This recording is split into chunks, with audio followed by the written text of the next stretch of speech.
Welcome back. I'm Max Bergman, Director of the Stewart Center and Europe-Russia-Eurasia program at CSIS. And I'm Maria Snegovaya, Senior Fellow for Russia and Eurasia. And you're listening to Russian Roulette, a podcast discussing all things Russia and Eurasia from the Center for Strategic and International Studies.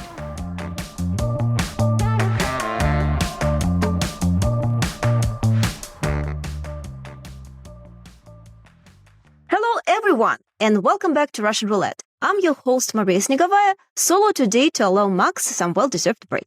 Before we get started, we have a request for our listeners. We'd love to hear what you think about the format of our episodes, fresh topics or guests we should bring on, and anything else that will help our show be better. You can reach us via email at erip@csis.org or find us on social media. More information will be in the show's notes. Now, back to this week's episode. We're joined today by Nate Vance. Nate has had a fantastic career. He is a U.S. Marine Corps veteran who, after the full-scale invasion of Ukraine that began in February 2022, traveled to Ukraine the following March to help the war effort. After a few months, Nate became an enlisted soldier in the Ukrainian Armed Forces. Nate fought for the volunteer unit known as the Vinci Wolves for 3 years, seeing combat in some of the deadliest and most strategic regions along the front line, from Bakhmut to Pokrovsk. He only left Ukraine in early 2025 because Nate's first cousin, JD Vance, came to office as Vice President of the United States, putting him at risk of being specifically targeted by the Russian military. It's an honor to welcome Nate onto the show to talk about his time on the front lines, how Russia and Ukraine are fighting this war, and the situation on the ground today. Nate, welcome to the show. Thank you. Thank you for having me. To begin, I want to talk a little bit about how you made the decision to go to Ukraine. What prompted you to go to fight in Ukraine, and what was the process like to get to the Vinci Wolves for some of our listeners who may want to also join at some point? And what was life like when you arrived right at the start of the full-scale invasion? My decision to go was more, this is going to sound really bad, but it was somewhat based on curiosity. And when I say that, it's not like a morbid curiosity. I recognized that something monumental was happening, historically, and I didn't trust to, receive that information from the media. I wanted to see it for myself.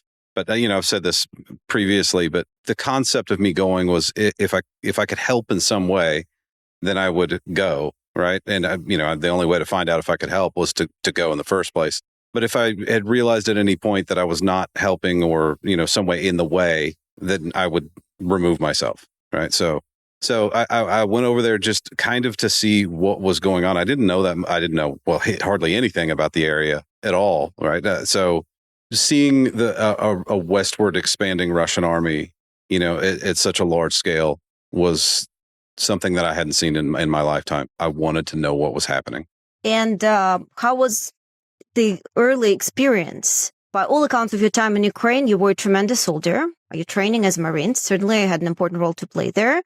But what would you say was perhaps the most habitual thing about this experience for you, given your past training and experience? And what was the most unexpected element, perhaps, of serving with Ukrainians? Well, I think growing up as somebody in the Cold War in the United States, our view of like former Soviet states was everyone like very stern. No one smiles ever, right? Like there's no color anywhere. So when I went, I was very surprised by the people. I expected everyone to be very serious and stoic and not have a sense of humor, which is obviously not true. So the people were the most surprising thing. To be honest with you, there was not very much that was familiar to me when I went. You know what I mean? Like from a military standpoint, right? Like you mentioned that unit was volunteers. So the structure and the sense of it was just so dramatically different. I mean, I guess weapons, I understood those. I was familiar with those, but everything was very different. So when I first got there, I realizing that everything was so different, I made a decision to, instead of injecting my own opinions, to just observe as much as possible, because it's, like, how can I critique something if I don't fully understand what's going on? So I needed to step back and just kind of watch. And then if I felt like at some point, if I felt like I was comfortable enough or could offer some assistance or input, then I would. You mentioned that there's a lot of things that you completely did not expect, but people were nice. But could you tell us a little bit about like what was those things in terms of how the Ukrainian army operates to the extent that you can disclose, obviously, compared to your U.S. experience? So what was the striking differences that reflect? The U.S. military is very, very information heavy, right? So they are just inundating you with information, some of which you think at the time, you're like, how is this even remotely useful for me to know this? So they're giving you soil reports and, weather reports from 3 weeks out. And a lot of it doesn't make sense when you're getting it and when you're like a 19-year-old soldier. And then, like I remember early on in 2022, it was like, all right, get in the truck. We're going to go do some war stuff. And I'm like, what? Where's the information part? So that was like, it's kind of funny. It's funny and it isn't at the same time. But that took some getting used to. The difference in information is just everything in the U.S. military is structured. Every single thing you do, there's a process for it. So, seeing the Ukrainian army go from where there was almost no processes and increase their process structure, because you need them, right, to function efficiently. And seeing that kind of increase over the 3 years I was there, I'm sure it's continued to increase after I've left. Was interesting and good to see. But yeah, that was, going from somewhere so rigid. And it was funny because I did run into some Americans later on in my tenure over there, also a former Marine. And he was so stressed out at the lack of information. He was like, when are we going to know this? And I was like, I don't know, dude. We'll know when we know, And he's like, he was so tense. And I had to realize I was him like 2.5 years ago. So I get where he's coming from. So this is funny to watch.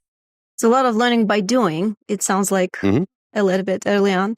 And then you mentioned that, of course, this was the international battalion. And there's some commentators who actually have drawn parallels with the international fighters in Ukraine and the famous international brigades that came to the aid of the Spanish Republican forces during the Civil War in the 1930s. Can you tell us a little bit about this experience on top of all this uncertainty that you described? It must have been exacerbated, right, by just a lot of international volunteers, maybe language issues, different combat experiences from the past. How did it feel? How did you find the common language to understand each other and ultimately to achieve success? Well, so the unit I was with had very few Westerners, very few. At any given point, maybe 3 or 4 Western people. And the Western soldiers, like most NATO soldiers, relatively similar in their thought processes. There's little minor differences, but not much. And then, like I said before, it was, observe and see the way things are being done. And then if I could intelligently articulate and say, hey, here's this way we do it, and I think it would really apply to this situation, or it would really help, then I would do that. But if you just, that was something I made a conscious decision to do, was not to, provide unwanted advice or unsolicited advice, because that tends to, if somebody came to my house and told me how to do things, I would be like, all right, dude, don't you get out of my house now? You're annoying. So I really wanted to avoid that. But, there were times, it's getting into like little tactical things. I don't think that your viewers would much, care to hear. I don't think they would mind. We have a lot of experts here listening to us. And maybe. So one thing that I noticed that's very different, and this has changed, I think, throughout the Ukrainian army over the past several years. There was a lot of like old Soviet holdover kind of philosophies and combat methodologies, which is natural, right? Like it's natural given, the history there. One of them is that the NATO forces and Soviet armies do support by fire extremely differently. Like the way that they employ machine guns is completely different. And it's two just separate philosophies. Having witnessed them both, it could be that I'm biased a little bit, but I think that the NATO way is significantly better and produces better results. But that's something that was unfamiliar to most of the guys in the unit. And then once it started to, that was one of those suggestions that I was like, hey, let me try this. And then once it's seen and recognized, it was like, hey, we really like that. Let's roll that out. And then once it was demonstrated and I show the guys, then they hit the ground running and they take over and they do it themselves. So that's just one small example, but get that picture if you just immerse yourself into everything and start forcing your own opinions all the time. Sit back and observe and watch. And then if you see an opening for something that can help, then communicate it. And just to clarify, if we could specify, you mentioned the fire support works very differently. Again, to the extent that you can disclose this, I'm just curious as to what those differences are, right? I know that Russia, the Soviet army is very particular about the domination on the air, but what exactly did you mean about the fire support? That'd be really interesting. So when I say support by fire, I'm talking as an infantryman, right? So the way that a NATO soldier would use a machine gun is as like a crew served. It's almost like a miniature artillery piece. You mount it to a tripod. I can call in coordinates. You can give me coordinates and I can just put rounds on those coordinates and deny the enemy use of that area. It's a very polite way of saying, put bullets in them. But but the way that the Soviet military would do it with like a PKM, for example, is just to use it as almost like an automatic rifle. It's very rarely used in that, kind of stationary support by fire role. And you see it on like a lot of the videos that Ukrainians are posting, like with Mark 19s, where they're using them like small mortars and things like that. That's more like how NATO uses machine guns. It's very structured. There's a rigid structure to it. It's a little harder to maintain that structure in the Ukrainian army because sometimes resources are not the same. Maybe you don't have like 6 machine guns per company, and you can't do that. And that's just one small example. I know that the further the war goes on, the less and less like machine guns are becoming a pivotal point in the conflict because of drones. But that was just an example of where, I saw something, I demonstrated it, and the guys were like, "Yeah, absolutely, we like that a lot. Let's do more of that." So, well, thank you very much for your service, sir. The commander of your Vinci Wolves battalion, Serhiy Filimonov, has said that at times the fighting that you and your group saw was incredibly intense. And I think you were also on record commenting specifically on how Russia is fighting this war, right? And maybe you can tell us a little bit about that experience, right? Obviously, there's a lot of headlines about the brutality, the crimes. I wonder what was particularly striking to you, something that perhaps you did not anticipate, even with that Cold War experience and legacy that we already have. I guess the thing that I did not anticipate was the Russian indifference to even their own troops' lives. That was striking to me. I mean, historically speaking, if you look throughout history, I mean, that shouldn't surprise me, right? If you look at, past conflicts, it shouldn't come as a shock. But when you physically see it, you physically see them sending people to what is almost certain death. You're taken aback with it, really, because it's hard to describe that when you're physically watching it and you're participating in it and you're seeing these guys come toward you and you're like, there's no hope, right? They are not going to survive this. And the intensity of it, I think, and this would be if you have like, kind of a mixed audience, like Western and, Eastern European.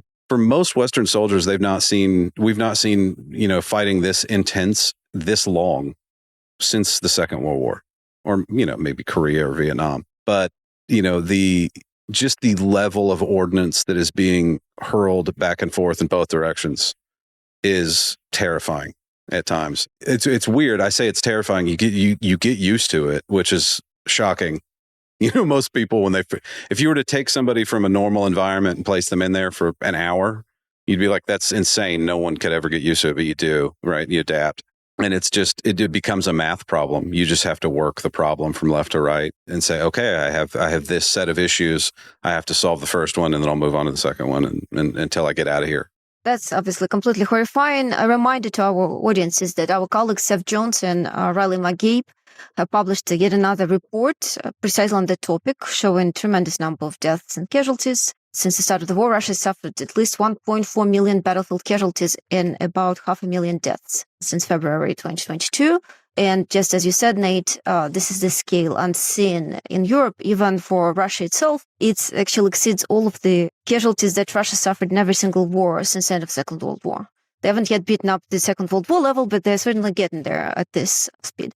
So I'm wondering, what's your assessment? To what extent you think it's maybe a part of the strategy, right? That Russia just has a lot of people. It's a big country. And maybe that's just the idea that they will eventually overwhelm. After all, that's how the Soviet Union used to fight its wars, and how the Russian Empire used to do it, right? Or maybe there is more of just they don't know any better, right? Maybe there's just not enough, as you mentioned yourself, military culture that would have, provided an alternative option. So I wonder, to what extent you would say that's a deliberate strategy, or is just in some ways the legacy of the totalitarian autocratic regime that has not really changed since then? I think it's both. I think there's definitely a strategy of saying just throw more men at the problem, right? That's a historical military strategy. Sometimes it works.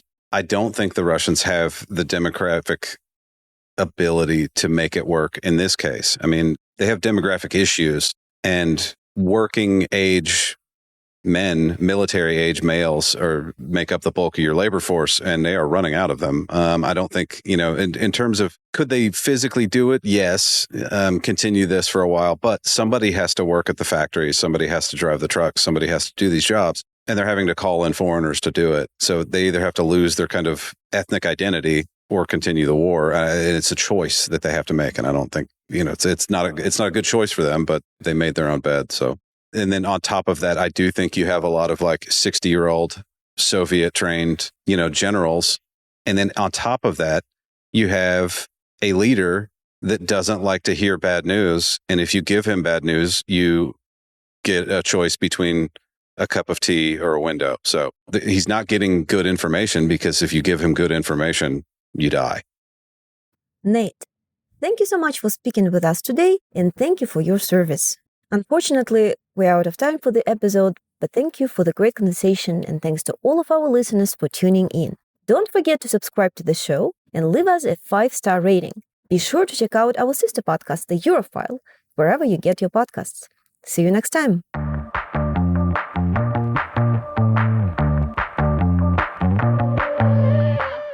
You've been listening to Russian Roulette. We hope you've enjoyed this episode, and tune in again soon. Russian Roulette releases new episodes every 2 weeks and is available wherever you get your podcasts. So please subscribe to our show, share our episodes online, and give us a 5-star rating. Also, be sure to check out our sister podcast, The Eurofile, where we talk Europe through a Washington lens. This show is made possible by a grant from the Carnegie Corporation of New York. Also, don't forget to subscribe to the CSIS channel on YouTube for live and recorded video events featuring leading experts. Finally, you can read all the latest analysis by the Europe, Russia, and Eurasia program at the Center for Strategic and International Studies website, csis.org.